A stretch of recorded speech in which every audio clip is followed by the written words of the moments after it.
Assalamualaikum warahmatullahi wabarakatuh. Saya Syapira, NIM 2402054 dari Program Studi Agroteknologi di Institut Teknologi Perkebunan Pelalawan Indonesia. Video kali ini tentang laporan praktikum yang berjudul Batang dengan dosen pengampu Ibu Salmiati, MPD, PhD. Batang merupakan sebagai salah satu organ yang berperan penting dalam lalu lintas nutrisi pada tumbuhan. Sangat penting untuk dibahas. Selain sebagai organ nutrisi, batang juga merupakan organ yang mendukung posisi atau tata letak organ-organ lainnya. Struktur batang cukup beragam pada tumbuhan yang berbeda.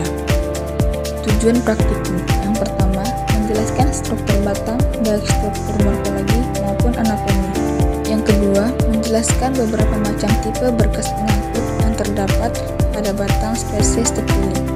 Yang ketiga, menjelaskan beberapa macam arah tumbuh batang dan contoh spesies terpilihnya.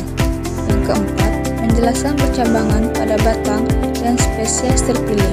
Yang kelima, kan beberapa organ pada spesies terpilih yang merupakan hasil modifikasi batang. Alat dan bahan. Untuk alatnya itu ada mikroskop, pipet tetes, kaca preparat, gelas benda, gelas penutup, dan juga silet. Untuk bahannya itu ada batang sirih, batang kembang sepatu, batang rumput teki, batang sawi, batang jagung, dan juga air. Cara kerjanya, yang pertama, sebelum melakukan praktikum, siapkan mikroskop dan bersihkan. Lalu bersihkan kaca benda.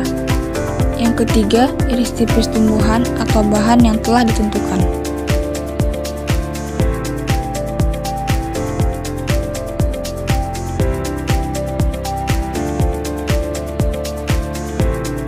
Yang keempat, letakkan bahan tadi di atas kaca preparat. Yang kelima, teteskan air aqueous, lalu tutuplah menggunakan kaca penutup.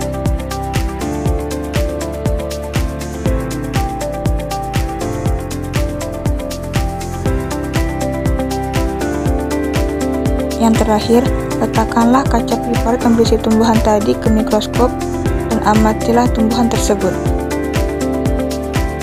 Pembahasan batang jagung. Batang jagung berbentuk silindris, tidak bercabang dan berluas-luas. Batang jagung memiliki 3 komponen jaringan utama, yaitu kulit atau epidermis, jaringan pembuluh atau bandus vaskuler, dan pusat batang atau pit. Batang rumput teki. Rumput teki sepanjang 25 cm berbentuk segitiga. Rumput teki atau Cyperus rotundus L mengandung selulosa, hemiselulosa, dan lignin. Batang bunga sepatu.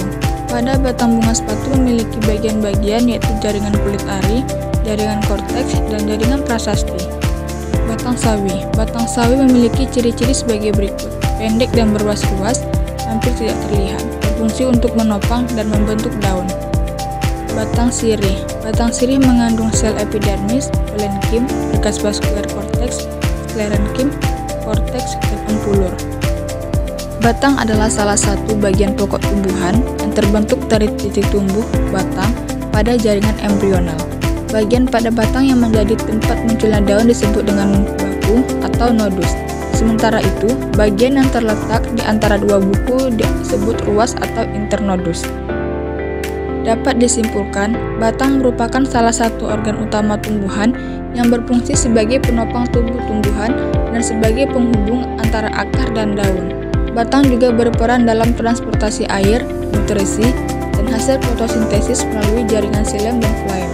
Selain itu, batang dapat mengalami modifikasi menjadi bentuk-bentuk khusus seperti rimpang, stolon, atau umbi untuk adaptasi terhadap lingkungan dan fungsi penyimpanan cadangan makanan. Pada tumbuhan berkayu, batang juga berperan penting dalam memberikan struktur yang kuat dan mendukung pertumbuhan tinggi tanaman.